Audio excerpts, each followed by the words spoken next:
मैं एक 2 नंबरी काम करने वाली औरत थी, जिसने अपनी पूरी ज़िंदगी सिर्फ़ इन्हीं कामों में बिता दी थी। लेकिन एक ज़मीन के फ्रॉड में मुझसे कुछ गलती हो गई और फिर वहाँ पुलिस आ गई और मुझे पकड़कर अपने साथ ले गई। मैं कई दिन जेल में रही। जेल में एसपी जब भी मेरे पास आता था, उसे देखकर मुझे कुछ अजीब-सा महसूस होता था। उसकी हरकतें मुझे अपनी सी लगती थी और फिर एक दिन जब मैंने उसे अपने बीते हुए कल के बारे में बताया, तो उसकी आंखों में आंसू आ गए और उसने बताया कि वो मेरा मेरा नाम शालिनी है। मैं एक बहुत ही गरीब परिवार की लड़की थी। मेरे पिताजी 3 साल पहले मुझे छोड़कर जा चुके थे। मैं अभी सिर्फ 19 साल की थी और अपनी माँ के साथ अकेली रहती थी। मेरी माँ घर घर में नौकरी करके खाना पकाती थी। एक दिन मेरे लिए एक रिश्ता आया और मेरी माँ ये सुनकर बहुत ज़्यादा खुश हुई। उन्होंने फौरन उस रिश्ते के लिए हाँ कर दी। लड़के का नाम अभिषेक था। हमें बताया गया था कि वो एक कंपनी में छोटी-मोटी जॉब करता है। अभिषेक के घर में कोई भी नहीं था। उसके माता-पिता भी इस दुनिया से जा चुके थे। कुछ ही दिनों में शादी हो चुकी थी। शादी होने के बाद मैं जैसे ही अभिषेक के घर में पहुंची, तो मेरी आंखें हैरत से खुल गई थी। उसका घर बहुत ही खूबसूरत और बहुत बड़ा था। उसे देखकर ऐसा नहीं लगता था कि वो किसी कंपनी में छोटी-मोटी जॉब करता है। अभिषेक ने मुझे बहुत प्यार से अपना कमरा दिखाया और मुझसे वादा किया कि वो हमेशा मेरे साथ रहेगा। मैं बहुत ज़्यादा खुश थी कि मेरी ज़िंदगी में इतना सुकून आ चुका है। शादी के 5 दिन बाद ही मेरी माँ इस दुनिया को छोड़कर जा चुकी थी। अपनी माँ के जाने के बाद मैं बहुत ज़्यादा उदास हुई थी, लेकिन अभिषेक ने मुझे तसल्ली दी थी कि वो हमेशा मेरे साथ रहेगा। लेकिन मैं नहीं जानती थी कि अब आगे क्या होने वाला है। हमारी ज़िंदगी बहुत अच्छी गुजर रही थी। एक दिन मैं किचन में खड़ी खाना बना रही थी कि अचानक मेरा दिल मचलने लगा। मैंने अभिषेक को बताया, तो वो मुझे फ़ौरन डॉक्टर के पास ले गया और जो खबर सुनने को मिली, उससे अभिषेक और मैं बहुत ज़्यादा खुश हुए थे। मैं माँ बनने वाली थी। अभिषेक ने मेरा खूब ख्याल रखना शुरू कर दिया था। वो मुझे एक पल के लिए भी खुद से दूर नहीं करता था। वो मेरा बहुत ज़्यादा ख्याल रखता था, लेकिन मैं नहीं जानती थी कि वो मेरे पीठ पीछे क्या-क्या करता है। वो बहुत पैसे कमाता था, लेकिन छोटी-मोटी जॉब में इतने पैसे कहाँ से आ सकते हैं? वो अक्सर फ़ोन पर बातें करता रहता था। कभी-कभी मुझे उस पर शक होता कि आखिर वो करता क्या है, लेकिन मुझे कभी कोई सबूत नहीं मिल पाया। देखते ही देखते वक्त बीतता गया और ऊपर वाले ने हमें एक बहुत प्यारा और खूबसूरत सा बेटा दिया, जिसका नाम हमने राहुल रखा था। अभिषेक बहुत ज़्यादा खुश था और वो मेरे बेटे का और मेरा पहले से भी ज़्यादा बहुत ख्याल रखता था। एक दिन रात में अभिषेक को एक कॉल आई और वो घर छोड़कर भाग गया। अभिषेक को कॉल आई थी कि उसके 2 नंबरी काम के बारे में पुलिस को पता चल चुका है। अभी राहुल को 1 महीना हुआ था कि पता नहीं अभिषेक कहाँ गायब हो गया था। वो 5 दिन से घर वापस नहीं आया था। मैं नहीं जानती थी कि अभिषेक किन कामों में लगा हुआ है। मैं बहुत डरी हुई रहती थी। मैं इस घर में अकेली थी, मुझे बहुत ज़्यादा डर लगता था। मेरा तो कोई अपना भी नहीं था जिसके पास मैं जा सकती थी। मैं उसे कॉल करती, मैसेज करती, लेकिन वो किसी भी बात का जवाब नहीं दे रहा था। अभिषेक ये शहर छोड़कर दूसरे शहर में जा चुका था। वो पुलिस के हाथ नहीं लगना चाहता था। पुलिस से बचने के लिए वो दूसरे शहर में जाकर छुपकर बैठ गया था। एक दिन पुलिस मेरे घर पर आई और उसने मुझसे अभिषेक के बारे में पूछा, तो मैंने बताया कि वो 5 दिन से घर नहीं लौटे हैं। पुलिस ने मुझसे पूछा कि क्या आपको पता है कि वो किस काम में लगे हुए हैं? मैं ये सुनकर हैरान रह गई थी। मुझे समझ ही नहीं आ रहा था कि वो किस बारे में बात कर रहे हैं। मैंने उनसे पूछा कि आप कहना क्या चाहते हैं? मैं कुछ समझी नहीं। उन्होंने मुझे बताया था कि आपके पति अभिषेक 2 नंबरी काम करते हैं और अनाथ बच्चों के पैसे हड़प लेते हैं। उन्हें जहाँ से भी खबर मिलती है कि किसी औरत का पति मर गया या फिर कोई बच्चा अनाथ हो गया, तो फौरन जाकर उसकी सारी जायदाद अपने नाम करवा लेते हैं और 2 नंबर काम करके पैसा कमाते हैं। अभी भी उन्होंने एक औरत के घर में जाकर उसे बहुत परेशान किया और उसके सारे पैसे छीन लिए। वो औरत सड़क पर आ गई, लेकिन उसने अपनी हिम्मत नहीं हारी।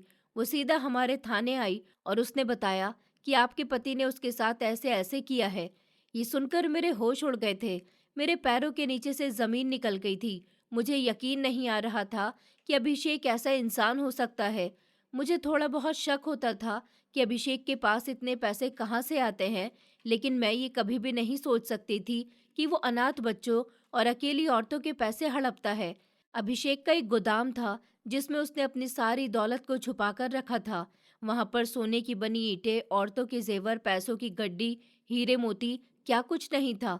उसने गोदाम में पूरे 12 ताले लगा रखे थे। पुलिस को उस गोदाम के बारे में पता चल चुका था और उसने वहां पर रेड मार ली। गोदाम अब पुलिस वालों के हवाले था और अभिषेक का अभी तक कुछ अता पता नहीं था। 5 महीने गुजर चुके थे, लेकिन अभिषेक अभी तक वापस नहीं आया था। मैं पूरा दिन परेशान रहती थी। मैं रोती रहती कि मेरे साथ ऐसा क्यों हुआ। 6 महीने बाद जब अभिषेक की खबर मिली तो पुलिस फौरन अभिषेक को ढूंढने में लग गई और पुलिस ने अभिषेक के मिलते ही उसका एनकाउंटर कर डाला। और ये सुनकर मैं बहुत हैरान रह गई और मेरे होश उड़ गए। मुझे समझ नहीं आ रहा था कि अब मैं क्या करूंगी। मैंने अपना थोड़ा बहुत सामान बांधा और उस घर को छोड़कर चली गई, क्योंकि मैं जानती थी कि ये घर भी अब कुछ ही दिन में सील होने वाला है। मुझे डर था कि मेरे और मेरे बच्चे को कोई नुकसान न पहुंचा दे, इसीलिए मैं वो घर छोड़कर भाग गई। मुझे अपने बच्चे के आने वाले कल के लिए कुछ बेहतर करना था। मैं बहुत परेशान थी कि अब मैं क्या करूंगी। मुझे कुछ समझ नहीं आ रहा था। मैं अपने बच्चे को कैसे पालूंगी। मैं अपना छोटा सा बैग लिए घूमती रही। मेरे पास बस कुछ 1000 रुपए ही थे। मैंने एक छोटा सा कमरा किराए पर लिया था। उस कमरे का किराया देने में ही मेरी सारी जमा पूंजी खत्म होती जा रही थी। मैंने सोचा कि अब मैं कोई नौकरी कर लूंगी। मैं घर घर जाकर नौकरी के लिए पूछती थी, लेकिन मुझे कहीं भी नौकरी नहीं मिल रही थी। मैं रोज थक हार कर वापस अपने उस छोटे से कमरे में आ जाती थी और बहुत रोती थी कि ऐ ऊपर वाले, मेरे साथ ही ऐसा क्यों किया। मैंने ऐसी कौन सी गलती की थी कि मुझे इतनी बड़ी सजा मिल रही है। मेरा तो कोई अपना भी नहीं है जिसके पास मैं जा सकूं। मैं इस दुनिया में पूरी अकेली रह चुकी थी। मुझे अब कुछ भी समझ नहीं आ रहा था कि मेरी जिंदगी कैसे गुजरेगी। मैं अपने बच्चे को कैसे पालूंगी। मैं रोज सुबह उठती और नौकरी की तलाश में निकल जाती, लेकिन रोज शाम को उदास होकर वापस अपने कमरे में आ जाती। एक दिन मुझे घर में नौकरी मिल गई। वहां पर मुझे बर्तन धोने और सफाई करने का काम मिला था। मैं बहुत खुश थी कि चलो कुछ तो मुझे कोई काम मिला। मैं अपने बच्चे का पेट पाल सकूंगी, लेकिन मुझे नहीं पता था कि आगे क्या होने वाला है। मैं उस घर में रोज जाती थी और अपना काम करके शाम को वापस आ जाती थी, लेकिन उस घर में 4 लोग रहते थे, पति पत्नी और उनके 2 बच्चे थे। वहाँ की मैडम ने मुझे नौकरी पर रखा था। मैं बहुत सुकून से अपना काम करती थी, बहुत अच्छे तरीके से, लेकिन मैडम के पति मेरे ऊपर गंदी नज़र रखते थे। मैं इस बात को समझ रही थी, लेकिन मेरे पास कोई और चारा नहीं था। मैं उनकी गंदी नज़रें सहते हुए ही इस घर के काम करती रहती थी। एक दिन मैं किचन में खड़ी बर्तन धो रही थी कि अचानक मैडम के पति मेरे सामने आकर खड़े हो गए। मैडम अपने बच्चों के साथ कमरे में उन्हें होमवर्क करा रही थी। उन्होंने मुझसे बहुत धीमे लहजे में पूछा कि शालिनी, तुम्हारे घर में कौन कौन रहता है। मैं उनकी आवाज़ सुनकर कांप कर रह गई थी। मुझे समझ नहीं आ रहा था कि अब मैं क्या करूं। मुझे बहुत डर लग रहा था। मैंने हकलाते हुए जवाब दिया कि जी, मेरा एक बेटा है। मैं किराए के घर में रहती हूँ। मेरे पति इस दुनिया से जा चुके हैं। मैं इस दुनिया में बिल्कुल अकेली हूँ। मैंने डरते हुए अपनी सारी सच्चाई बता दी थी।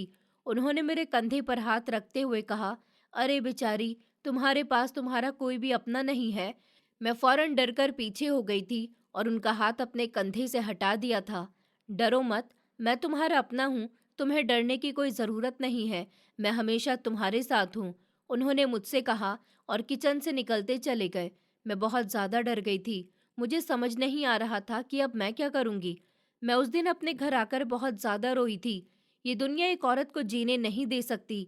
एक अकेली औरत इस दुनिया में बहुत मुश्किल से रह पाती है। ऊपर वाले, मेरी ज़िंदगी आसान कर दीजिए। मुझसे अब ये सब कुछ और बर्दाश्त नहीं होता। मैं रो रो कर ऊपर वाले से प्रार्थना करती रहती थी और अपने बच्चे को सीने से लगाए रखती थी। मुझे अपने बच्चे की फिक्र अंदर ही अंदर खाए जा रही थी। मैं सोचती रहती थी कि आखिर मेरे बच्चे का आने वाला कल कैसा होगा। मेरा बच्चा इस दुनिया में अकेला कैसे जी सकेगा। एक दिन मैडम अपने बच्चों के साथ कहीं पर गई हुई थी और उनके पति घर पर अकेले थे। मैं जैसे ही नौकरी पर आई, मैंने अपना काम करना शुरू कर दिया। मैंने पहले बर्तन धोए, फिर झाड़ू पोछा किया। सारा काम निपटाने के बाद जब मैं अपने घर को जाने लगी तो उनके पति ने मेरा हाथ पकड़ लिया। मैं चिल्लाने लगी कि मुझे छोड़ दो, ये आप क्या कर रहे हैं? मुझे जाने दीजिए। उन्होंने मेरे साथ बदतमीजी करने की कोशिश की। उन्होंने कहा कि तुम इतनी खूबसूरत हो, इस भरी दुनिया में अकेली रह जाओगी, तुम मेरे साथ रह लो, मैं तुम्हें अकेला घर लेकर दूंगा, मैं तुम्हें बहुत अलग रखूंगा, क्या तुम मेरे साथ रहोगी? मैं बहुत ज्यादा डर गई थी। मैंने कहा मुझे जाने दो, मुझे कुछ नहीं चाहिए, प्लीज मुझे जाने दो, मेरा बेटा मेरा इंतजार कर रहा होगा, मुझे जाने दो। लेकिन उसने मेरा हाथ बहुत कसकर पकड़ा हुआ था। मैं उसके हाथ पर जोर से काटकर भाग चुकी थी और दोबारा उस घर में काम पर नहीं आई थी। मैडम मुझे फ़ोन करती थी कि तुम नौकरी पर क्यों नहीं आ रही हो, तो मैंने उनसे कह दिया कि मैंने आपकी नौकरी छोड़ दी है, मुझे अब यहाँ और काम नहीं करना। मैंने उन्हें उनके पति की सच्चाई नहीं बताई थी। मैं नहीं चाहती थी कि किसी का घर खराब हो। मैं वो नौकरी छोड़कर वापस अपने घर पर बैठ चुकी थी। मैं फिर 2-3 दिन नौकरी की तलाश में घूमती रही। लोग मुझे गंदी नज़रों से देखते थे। समाज में अकेली औरतों की ज़िंदगी कितनी मुश्किल होती है, ये मुझे अब समझ में आ चुका था। मैं नहीं जानती थी कि अब आगे क्या होने वाला है। 3 दिन के बाद जब मैं एक घर में नौकरी के लिए पूछने गई, तो मुझे वहाँ नौकरी मिल चुकी थी। लेकिन पहले मैंने इस बात का पता लगाया कि उस घर में कौन-कौन रहता है। उस घर में एक औरत और उसकी 2 जवान बेटियाँ रहती थी। वहाँ पर मुझे नौकरी मिल चुकी थी। मैंने लड़कियों का घर सुनकर नौकरी के लिए हाँ कर दी थी। मैं रोज़ नौकरी पर जाने लगी थी, लेकिन उनकी बेटियाँ मुझे नफ़रत से देखती थी। वो सोचती थी कि मैं कोई बहुत ही गंदी चीज़ हूँ। वो मुझे बहुत ही नफ़रत भरी नज़रों से देखती थी और हर काम पर मुझे टोकती रहती थी।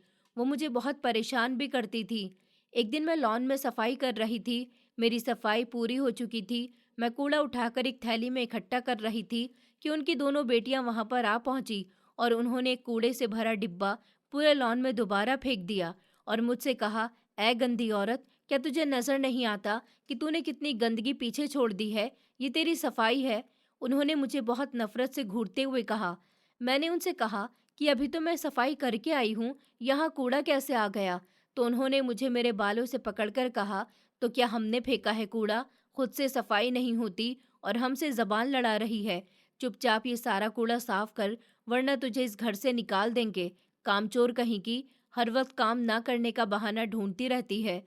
वो मुझे धक्का देते हुए वहां से जा चुकी थी और मैं वहीं बैठकर रोने लगी थी और सोचने लगी थी कि आखिर मेरी जिंदगी इतनी मुश्किल क्यों हो चुकी है। थोड़ी देर बाद मैं उठी और मैंने पूरे लॉन की दोबारा सफाई की। मैं बहुत उदास थी कि सब लोग अपनी ज़िंदगी में इतने खुश रहते हैं, लेकिन मेरी ज़िंदगी इतनी मुश्किल क्यों है? है ऊपर वाले, मेरी क्या गलती है जो मुझे इतनी मुश्किल ज़िंदगी दी? और मेरे बेटे को भी। मैं अपने बेटे की ज़िंदगी कैसे सुधार पाऊंगी? मैं अपने बच्चे के आने वाले कल को कैसे अच्छा बना पाऊंगी? ये दुनिया मेरे बच्चे को चैन से जीने नहीं देगी। अगर मैं इस दुनिया से चली गई, तो मेरा बच्चा इस दुनिया में अकेला रह जाएगा और ये दुनिया उसे काट खाएगी। मैं हर वक्त यही सोचती रहती थी। अगले दिन जब मैं काम पर आई, तो मैं किचन में बर्तन धो रही थी। मेरे पूरे बर्तन धुल चुके थे। मैं अपने हाथ साफ करके बाहर आ रही थी कि उनकी दोनों बेटियां फिर से किचन में आ गई थी। "अरे, तुमने अपना काम इतनी जल्दी कर लिया, ऐसा कैसे हो सकता है?" उन्होंने चालाकी से हंसते हुए कहा था। मैं समझ गई थी कि ये फिर कोई काम बढ़ाने वाली हैं। वो अंदर आईं और मैं उन्हें देखती रह गई। उन्होंने अंदर जाकर शीशे के पूरे ग्लास का सेट जमीन पर फेंक दिया और चिल्लाने लगी, "मम्मी, मम्मी देखिए, इस औरत ने हमारे सारे ग्लास तोड़ दिए। इसने हमारे सामने जानबूझकर ये सब गिराया है।" उनकी माँ भागती हुई किचन में आई और फर्श पर पड़े गिलास के टुकड़ों को देखने लगी। वो गिलास बहुत ज्यादा महंगे थे। "ये तुमने क्या किया शालिनी? तुम पागल हो गई हो?" उन्होंने मेरे बाजू को कसकर पकड़ते हुए चिल्लाकर कहा था। "नहीं मैडम जी, ये मैंने नहीं किया। मैं सच कह रही हूँ, ये इन्होंने किया है। मैंने कुछ भी नहीं किया।" मैं उनसे माफ़ी मांग रही थी। वो कहने लगी कि मेरी बेटियों पर इल्ज़ाम लगाती है, खुद गलती करके मेरी बेटी को कसूरवार कहती है, तुझे शर्म नहीं आती? उन्होंने मेरे बाजू को ज़ोर से झटकते हुए कहा और मैं ज़मीन पर जा गिरी। मेरे आंसू लगातार बहने लगे थे। मैं समझ गई थी कि ये मेरी बात को कभी भी नहीं समझेंगी और जो मैं कह रही हूँ, ये उसे झूठा ही समझेंगी। इसलिए मैंने उनके पैरों में पड़कर माफ़ी मांग ली थी, क्योंकि मैं इस नौकरी को खोना नहीं चाहती थी। मेरे पास कोई और चारा नहीं था। मैं उनके पैरों में गिर गई। "मैडम जी, मुझे माफ़ कर दीजिए, मुझसे गलती हो गई। आगे से ऐसा नहीं होगा। मैं बहुत ध्यान रखूंगी। प्लीज़ मुझे माफ़ कर दीजिए, मुझे नौकरी से मत निकालना। उन्होंने मुझे अपने पैर से दूर करते हुए कहा, अगर आगे से ऐसी कोई गलती हुई तो मैं तुझे जिंदा नहीं छोड़ूंगी। जा जाकर अब वो गिलास समेट। मैं फौरन उठी और ग्लास के शीशों को उठाने लगी। टुकड़ों को उठाते हुए मेरी उंगली से खून निकल रहा था, लेकिन मुझे कुछ महसूस नहीं हो रहा था। मुझे सिर्फ अपने बेटे की फिक्र थी। मैं रोती रोती उन ग्लास के टुकड़ों को उठा रही थी। मैं समझ गई थी कि मेरी जिंदगी अब कभी भी आसान नहीं होगी। मुझे हमेशा ऐसे ही जिंदगी गुजारनी पड़ेगी, लेकिन अब तो हद हो चुकी थी। एक दिन मैं काम पर आई और सारा काम निपटाने के बाद जब मैं अपना छोटा सा बैग उठाकर घर वापस जाने लगी, तो उनकी दोनों बेटियों ने मुझे दोनों बाजू से पकड़कर रोक लिया था। मम्मी देखिए, ये चोरी कर कर लेकर जा रही है। मैं ये सुनकर हैरान रह गई थी। मेरे पैरों के नीचे से जमीन निकल गई थी। चोरी का नाम इतना बड़ा इल्जाम मेरे ऊपर लगाया गया था। मैंने तो कुछ भी नहीं किया था। उन दोनों बेटियों की माँ फौरन नीचे आ गई थी और कहने लगी, बेटा क्या हुआ है, क्यों शोर मचा रही हो? मम्मी मम्मी, इस औरत ने चोरी की है। इसने मेरी चेन उठाकर अपने बैग में डाल ली और अब जल्दी से यहाँ से जा रही है। एक लड़की चिल्लाते हुए बोली थी। नहीं मैडम, मैंने कुछ नहीं किया। ये झूठ बोल रही है। मैंने तो उनकी चेन को देखा भी नहीं है। मैं तो जानती भी नहीं कि उनकी चेन कैसी थी। मैं फौरन अपनी सफाई देने लगी थी, लेकिन उन्होंने मेरा बैग छीन लिया और मेरे बैग की चेन खोलकर उसे पूरा उल्टा कर दिया और उसमें से एक चेन निकली थी। देखा मम्मी, मैंने कहा था ना कि इसने चोरी करी है और ऊपर से ये झूठ बोल रही है। वो चेन देखकर भी मैं हैरान रह गई। मैंने वो चेन अपने बैग में नहीं डाली थी। उन दोनों ने प्लान बनाकर वो चेन मेरे बैग में डाली थी और अब ये हंगामा लगाया हुआ था। उनकी माँ ने आकर एक जोरदार थप्पड़ मेरे चेहरे पर दे मारा। तेरी इतनी हिम्मत कि तू मेरे घर में चोरी करेगी? एक तो मैंने तुझे नौकरी पर रखा और तू ऊपर से मेरे ही घर में चोरी करती है। निकल जा यहाँ से और दोबारा अपनी शक्ल मत दिखाना। मेरी आंखों से लगातार आंसू बह रहे थे। मैं समझ नहीं पा रही थी कि ये सब कुछ क्या हो रहा है। मैंने तो ऐसा कुछ भी नहीं किया था। मेरे ऊपर इतना झूठा इल्जाम लगाया गया था। मुझे सुनकर हैरानी हो रही थी। मैं रोते हुए उस घर से निकल गई और दोबारा नौकरी पर नहीं जा पाई। उन्होंने मुझे नौकरी से निकाल दिया और दोबारा ना आने का कहा था। मैं दोबारा फिर अपने घर में बैठ गई थी। मैं बहुत उदास थी कि आखिर मेरे साथ ही ऐसा क्यों होता रहता है। मेरी क्या गलती थी? मैंने तो उनकी चेन को छुआ भी नहीं था और वो लड़कियां मुझसे इतनी नफरत क्यों करती थी? अगर मैं इस दुनिया में अकेली थी तो इसमें मेरी क्या गलती थी? मैं अपने बच्चे अपने राहुल को सीने से लगाए रोती रहती थी। मेरा राहुल 1 साल का हो चुका था। वो धीरे धीरे खड़े होने की कोशिश करता था। मैं उसे देखकर बहुत खुश होती थी, लेकिन मेरे दिल में एक डर भी रहता था कि इसकी जिंदगी कैसी होगी। वहां से नौकरी छोड़ने के पूरे 1 महीने के बाद मुझे दूसरे घर में नौकरी मिली थी, जहां पर सिर्फ एक बूढ़ी औरत रहती थी। वो बहुत ज्यादा बूढ़ी थी। उन्होंने मुझे सिर्फ अपने काम के लिए रखा हुआ था। उन्होंने कहा था कि तुम सिर्फ मेरा काम करना, मैं तुम्हें इसी बात के पैसे दूंगी। मैंने फौरन इस नौकरी के लिए हाँ कर दिया था। वो औरत भी बहुत अच्छे दिल की थी। उसने मुझे अपने बेटे को यहीं लाने का कह दिया था। उसने कहा था कि तुम अपने बेटे को यहाँ पर लेकर आ जाओ। तुम अकेली क्या करोगी? मैं भी इस घर में अकेली रहती हूँ। इतना बड़ा घर मेरे किसी काम का नहीं है। मैं अपने बेटे को उनके घर पर लेकर आ गई थी। अब मेरी जिंदगी थोड़ी सुकून में हो चुकी थी। मेरा बच्चा खुशी से अपनी जिंदगी जी रहा था। मेरा बेटा राहुल 2 साल का हो चुका था। मैं अपनी नौकरी बहुत ईमानदारी से और अच्छे तरीके से करती थी। वो औरत भी मुझसे बहुत ज़्यादा खुश रहती थी। वो मुझे हर महीने अच्छे खासे पैसे देती थी और मेरा गुजारा अच्छे से हो जाता था। हर महीने उन्हें उनकी पेंशन मिलती थी। उसी में से वो मुझे भी सैलरी देती थी। एक दिन अचानक उनकी तबीयत बहुत बिगड़ गई। मैंने उन्हें अस्पताल लेकर जाने की कोशिश की, लेकिन उन्होंने हॉस्पिटल जाने से पहले ही अपना दम तोड़ दिया था। वो इस दुनिया से जा चुकी थी। उनका भी इस दुनिया में कोई नहीं था। उनका अंतिम संस्कार होने के बाद उनके घर को सील कर दिया गया था, क्योंकि उनका कोई अपना नहीं था। इसलिए वो घर डोनेशन में चला गया था। अब मैं फिर से सड़क पर आ चुकी थी।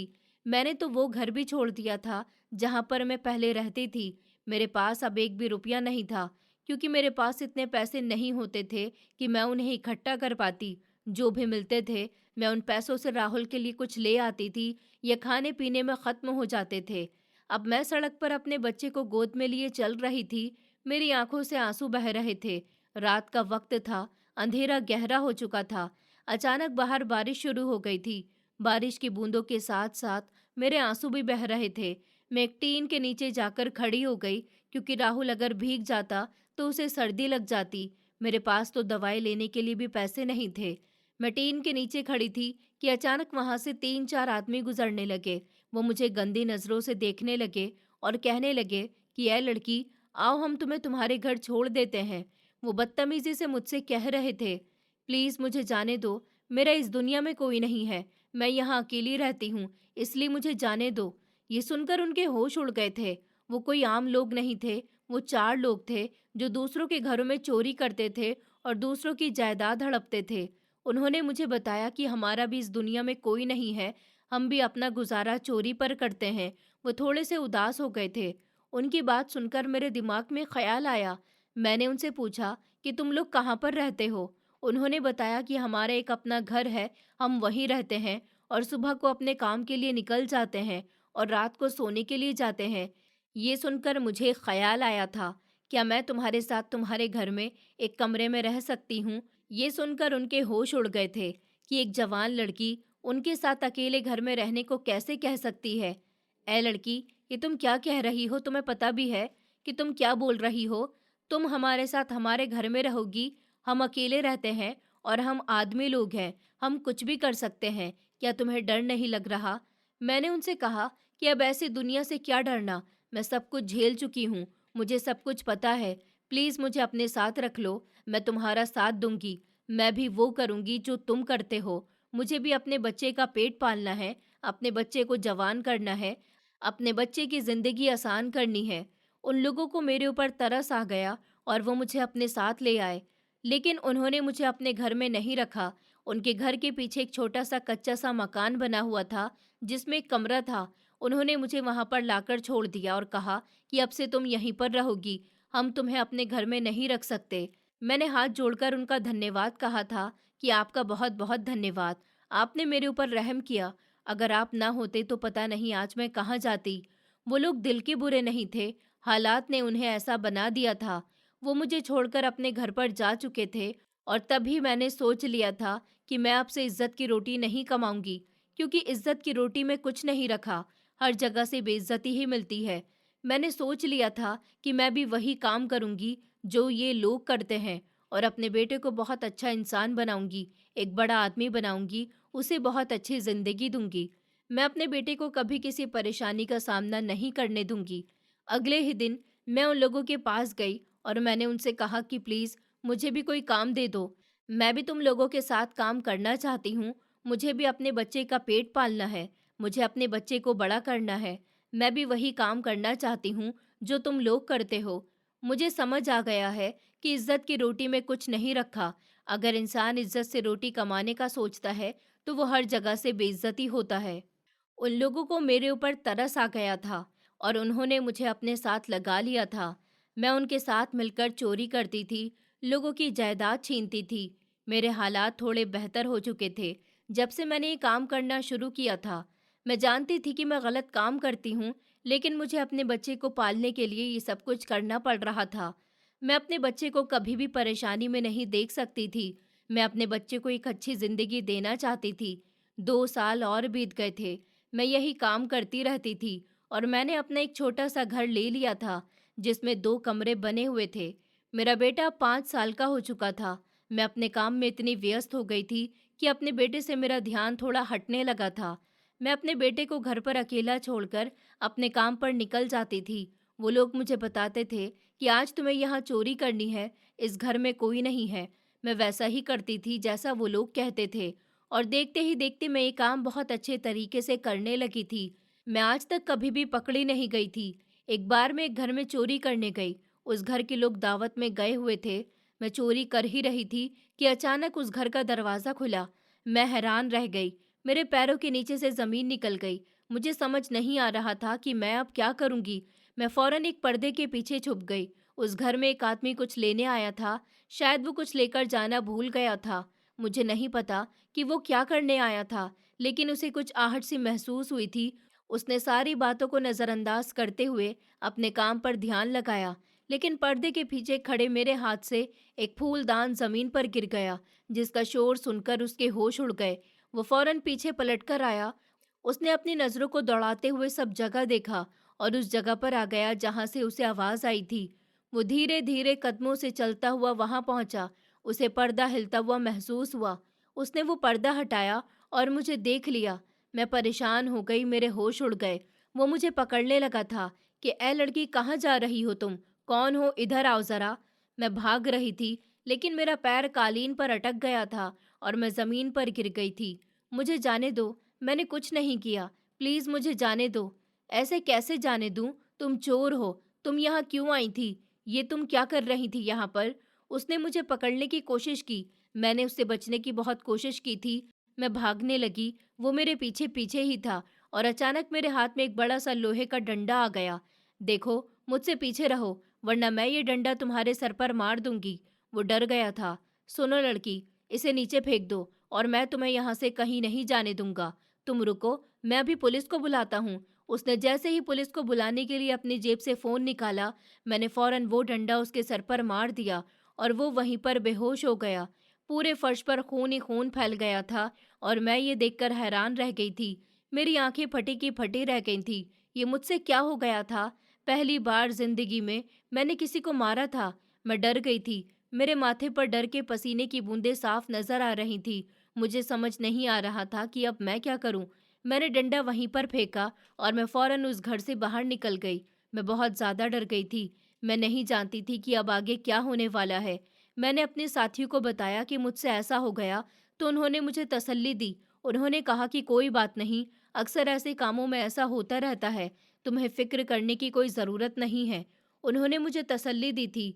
उनकी बातें सुनकर मुझे कुछ सुकून मिल गया था कि शायद ऐसा होता रहता होगा। मैं एक पत्थर दिल औरत बन चुकी थी। मुझे सिर्फ अपने बेटे की ज़िंदगी संवारनी थी। मेरा ध्यान मेरे बेटे से काफ़ी हट चुका था। मैं अपने काम में बहुत ज़्यादा मगन हो गई थी। मैं सिर्फ पैसे कमाने पर लगी हुई थी। मैं ये भूल चुकी थी कि मेरा बेटा भी मेरा इंतज़ार करता है। एक दिन मैं अपने काम पर निकली और घर की कुंडी लगाना भूल गई। मेरा बेटा खेलते खेलते बाहर आ गया और वो रास्ता भटक गया। मैं अपना काम निपटाकर जैसे ही घर वापस आई, तो मैंने घर का दरवाज़ा खुला पाया, जिसे देखकर मेरे होश उड़ गए। मैं फौरन घर के अंदर आई और अपने बेटे को आवाज़ लगाने लगी, राहुल, राहुल बेटा कहाँ हो? राहुल। लेकिन राहुल कहीं भी नजर नहीं आ रहा था। मैंने घर का कोना कोना छान मारा, हर एक कमरे में ढूंढा, छत पर भी ढूंढा, लेकिन राहुल कहीं भी नजर नहीं आया। मैंने घर से निकलकर आसपास गलियों में, मोहल्लों में, सब में ढूंढा, लेकिन राहुल कहीं भी नहीं था। मैं बहुत ज्यादा परेशान हो गई कि मेरा बेटा कहाँ खो गया। 4 दिन गुजर गए, राहुल का कहीं भी अता पता नहीं चल रहा था। मेरे साथी मुझे तसल्ली दे रहे थे कि ऐसे कामों में ऐसा होता रहता है। अब तुम्हें अपने बेटे की फिक्र छोड़ देनी चाहिए और अपने काम पर ध्यान देना चाहिए। वो मुझे काम करने का कहते रहते थे। मैं भी अपने काम पर ध्यान देने लगी थी। राहुल भटकता भटकता कहीं दूर इलाके में पहुंच गया और एक आदमी ने उसे देख लिया। उस आदमी का नाम राकेश था। बेटा, तुम यहाँ पर क्या कर रहे हो? राहुल ने रोते रोते उस आदमी को बताया, मेरी माँ मुझे छोड़कर चली गई है। मैं अपना घर भूल गया हूँ। मुझे नहीं पता कि मैं कहाँ से आया था। राहुल बहुत रो रहा था। उसका रोना देखते हुए राकेश ने उसे सीने से लगा लिया और अपने घर ले आया। राकेश की पत्नी इस दुनिया से जा चुकी थी। राकेश ने दूसरी शादी नहीं की थी और ना ही राकेश के पास अपना कोई बच्चा था। वो भी इस दुनिया में बिल्कुल अकेला था। उसने राहुल को ही अपना बच्चा बना लिया था और अपनी जिंदगी उसकी परवरिश में लगा दी थी। उसने राहुल को बहुत आराम दिया, उसका स्कूल में एडमिशन कराया और उसे एक अच्छा इंसान बनाने का सोचा था।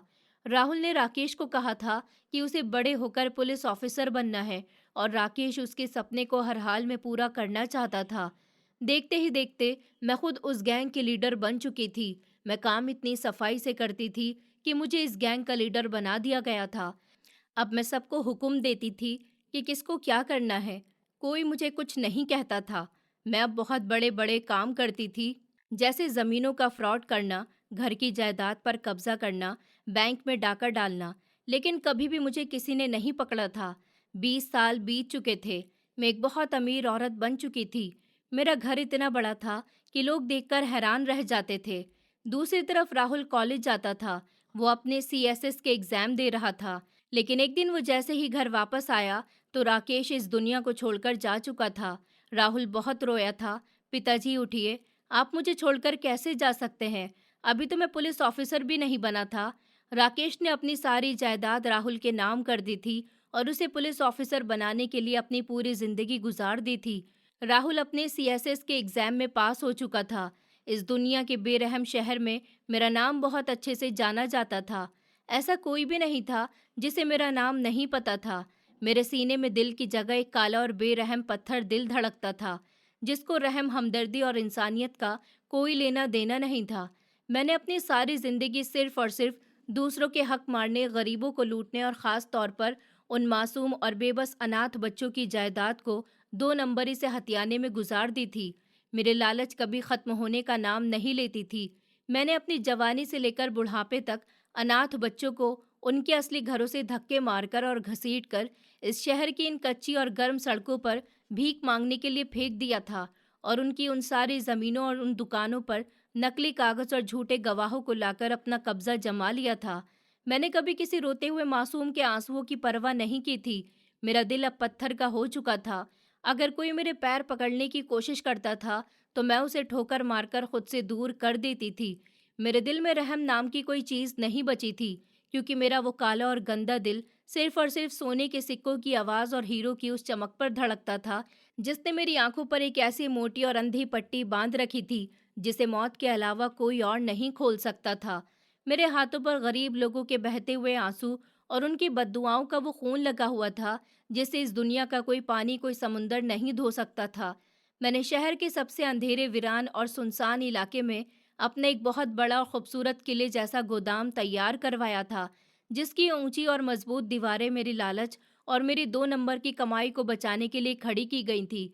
वो गोदाम सिर्फ एक आम सी इमारत या कोई मामूली जगह भी नहीं थी, बल्कि वो असली हीरो और असली सोने की ईंटों और ऐसी कई चीज़ों से भरी हुई थी।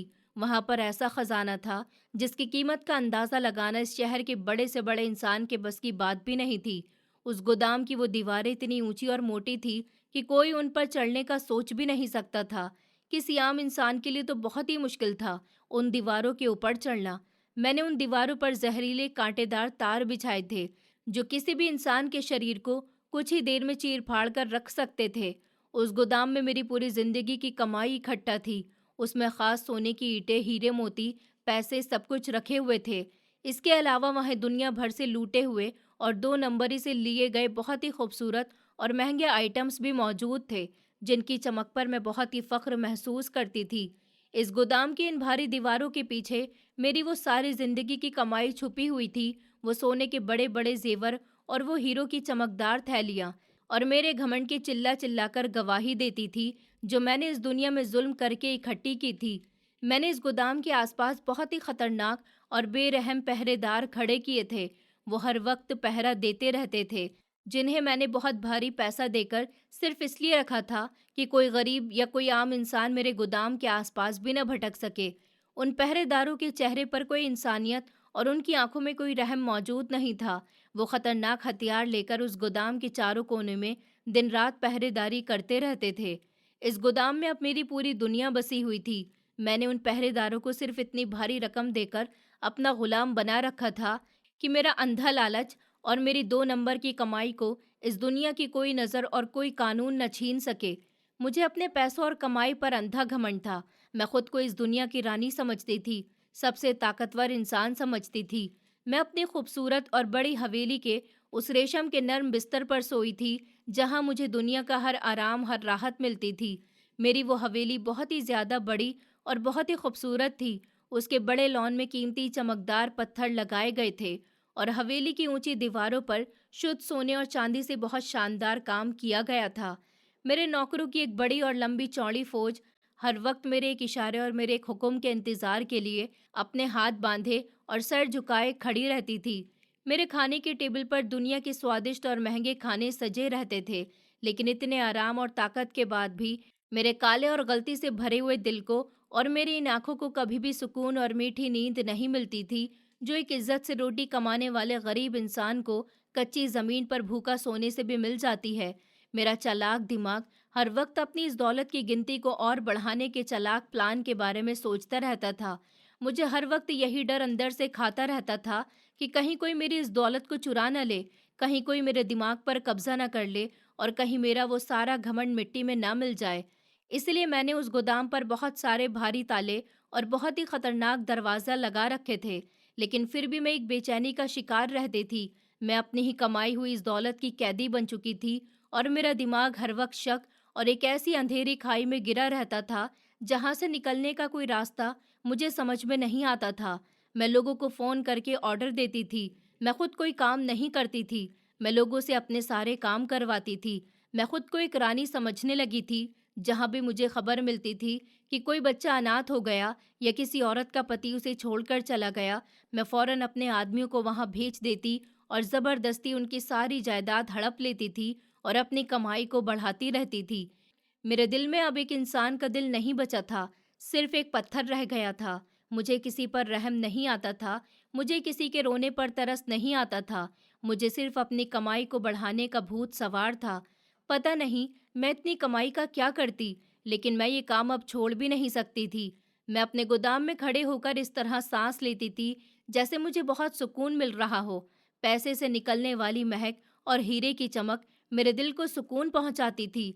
मुझे ऐसा लगता था कि मैंने पूरी दुनिया को हासिल कर लिया है। मुझे अपने घर पर सिर्फ यही डर रहता था कि कोई मेरे गोदाम में ना घुस आए, कोई मेरी जिंदगी भर की कमाई को हड़प न ले। दूसरी तरफ मेरा बेटा राहुल एक बहुत बड़ा एसपी ऑफिसर बन चुका था। वो मुजरिमों को पकड़कर कड़ी से कड़ी सजा देता था। ऐसा कोई भी केस नहीं था जिससे उसने पूरा ना किया हो। एक से एक मुश्किल केस वो चुटकियों में पूरा कर देता था और मुजरिम को पकड़ लेता था। एक बार राहुल को बहुत बड़ा केस मिला था। उस केस में मुजरिम किसी के भी हाथ नहीं आ रहा था, इसलिए वो केस राहुल को सौंपा गया था। राहुल उस मुजरिम को पकड़ने के लिए निकला हुआ था। जैसे ही वो मुजरिम की जगह पर पहुंचा, वहां वो मुजरिम को पकड़ने ही वाला था कि मुजरिम ने गोली चला दी और गोली सीधा राहुल के बाजू को छूती हुई निकली थी। लेकिन राहुल हार नहीं माना था। उसने अपने जख्मी बाजू के साथ ही मुजरिम को पकड़ लिया था, लेकिन उसके बाजू को ज्यादा चोट नहीं आई थी क्योंकि गोली बस छूकर गुजरी थी, इसलिए उसका बाजू बच गया था। कुछ ही दिन में वो ठीक हो चुका था। इधर मैंने अपने लोगों को एक जमीन में फ्रॉड करने के लिए कहा हुआ था, लेकिन वो ठीक से काम नहीं कर पाए और मेरा नाम बाहर आ गया। पुलिस मेरे पीछे पड़ गई।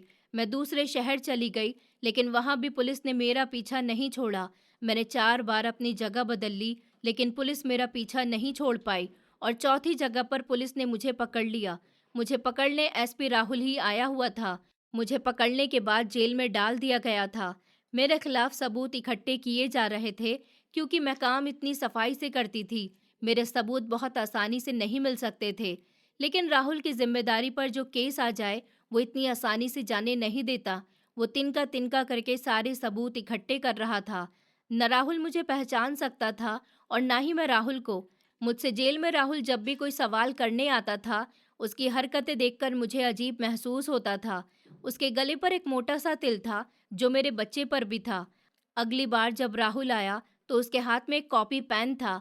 वो बाएं हाथ से लिख रहा था। मेरा राहुल भी बाएं हाथ से लिखता था। उसे देखकर मुझे अपना राहुल याद आता था, लेकिन मैं अपना दिमाग झटक देती थी कि वो ऐसा नहीं हो सकता। मुझे यकीन ही नहीं होता था। वो मुझसे पूछताछ करने आता था। शालिनी मैडम, इज्जत से बता दीजिए कि आपने कौन कौन सी गलतियां की हैं। अगर आपने हमें नहीं बताया तो हम अपने तरीके से आपसे उगलवा लेंगे। मैं उसे कुछ भी नहीं बताती थी, खामोश रहती थी। राहुल मेरे केस में सबूत इकट्ठे कर रहा था कि उसे मेरा वो गोदाम भी मिल गया। उसने गोदाम के ताले तोड़े, वहां खड़े हुए सारे पहरेदारों को अपनी पकड़ में ले लिया और उसने जैसे ही गोदाम का दरवाजा खोला, अंदर का नजारा देखकर उसके होश उड़ गए थे। सोने की ईंटें, हीरो की चमकती हुई थैलियां, पैसों की महक, सब कुछ देखकर उसके पैरों के नीचे से जमीन निकल गई थी। वो गोदाम इतना भरा हुआ था कि राहुल को यकीन ही नहीं आ रहा था कि ये सब कुछ एक औरत ने किया है। राहुल वापस पुलिस स्टेशन आया और मेरे थाने में आकर मुझसे पूछताछ करने लगा। देखो शालिनी मैडम, हमें बता दो कि तुमने क्या किया किया है, क्योंकि हमें तुम्हारे खिलाफ बहुत सारे सबूत मिल गए हैं। अब तुम्हें मौत की सजा होने से कोई भी नहीं बचा सकता। तुमने इतने लोगों की जान ली है, तुमने अनाथ लोगों की जायदाद पर कब्जा किया और अकेली औरत को सड़क पर लाकर खड़ा कर दिया। और तुम्हारा वो गोदाम, गोदाम का नाम सुनते ही मेरे होश उड़ गए। क्या गोदाम? मुझे यकीन नहीं आ रहा था। हाँ, गोदाम। हमने तुम्हारा गोदाम भी ढूंढ लिया है जिसमें तुमने अपनी पूरी जिंदगी की कमाई छुपा कर रखी है। नहीं, ऐसा नहीं हो सकता। ये सुनते ही मेरे होश उड़ गए थे। नहीं, ऐसा नहीं हो सकता। अब मुझे समझ आ गया था कि कोई भी मुझे नहीं बचा सकता, क्योंकि अगर किसी के हाथ भी वो गोदाम लग गया तो मेरा बचना नामुमकिन था, क्योंकि मेरी सारी जिंदगी की कमाई इस गोदाम में रखी हुई थी। देखो शालिनी मैडम, अब हमें प्यार से बता दीजिए, मुझे अपनी जिंदगी की एक एक बात बताइए, शुरू से लेकर अब तक। मैं समझ गई थी कि अब भागने का कोई भी रास्ता नहीं है। मैंने उसे अपनी सारी बातें शुरू से बताना शुरू किया। मैं गरीब घर की लड़की थी। मेरी शादी अभिषेक नाम के एक लड़के से हुई थी। वो एक छोटी सी कंपनी में जॉब करता था, लेकिन मुझे बाद में पता चला कि वो एक बहुत बड़ा फ्रॉड और 2 नंबर वाला इंसान है। वो एक एनकाउंटर में मारा गया। मेरा और अभिषेक का एक बच्चा था, राहुल। वो भी बहुत ही प्यारा था। राहुल नाम सुनते ही एसपी राहुल के होश उड़ गए थे। मैं उस घर से निकल गई, क्योंकि मैं जानती थी कि अब मेरी और मेरे बच्चे की जान को बहुत बड़ा खतरा है। मैं अपने बच्चे को कभी भी इस खतरे में नहीं डालना चाहती थी, इसलिए मैं उसे लेकर कहीं दूर आ गई।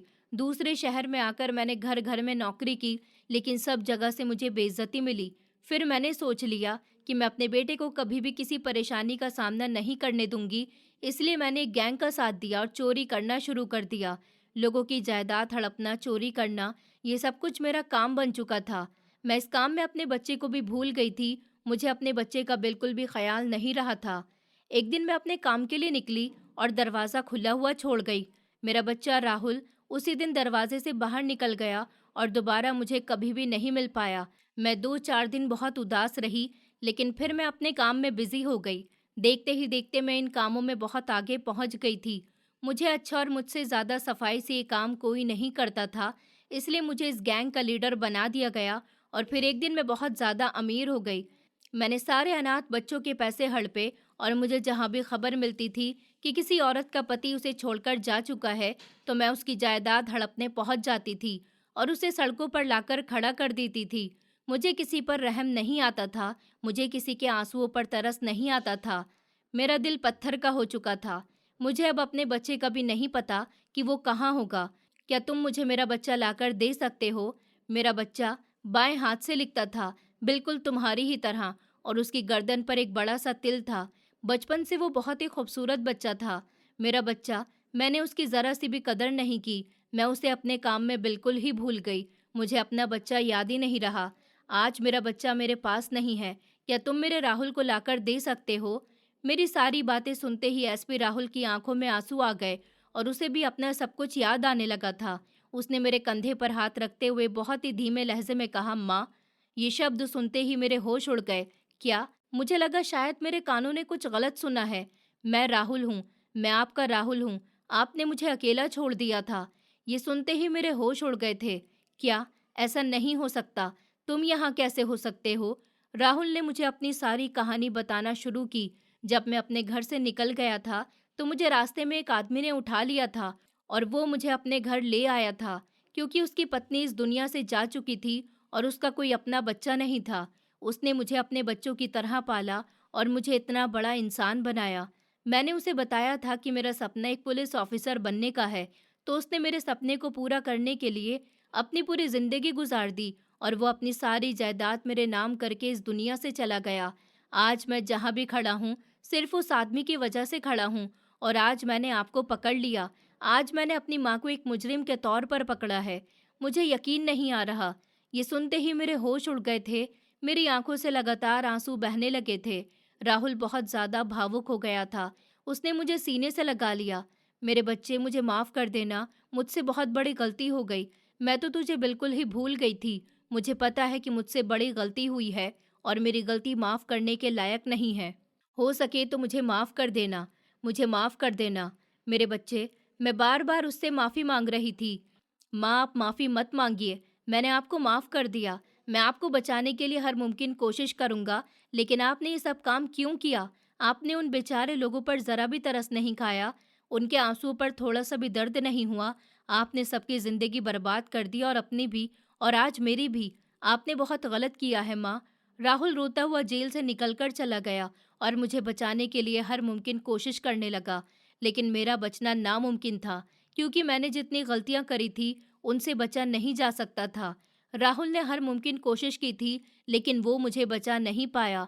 वो मुझसे मिलने जेल में आया। माँ, मुझे माफ़ कर देना।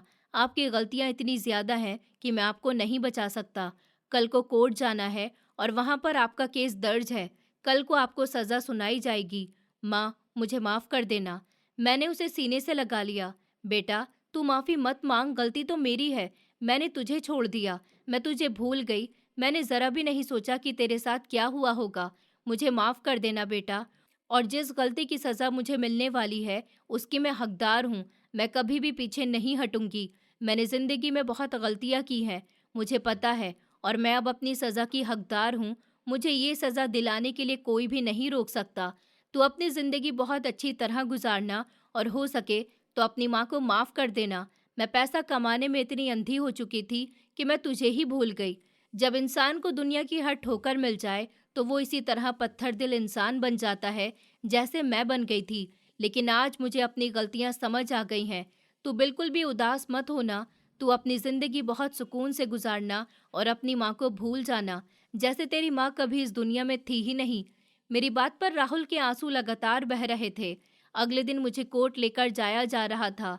कोर्ट में मेरा केस दर्ज हो चुका था और मुझे फांसी की सज़ा सुनाई दी गई थी।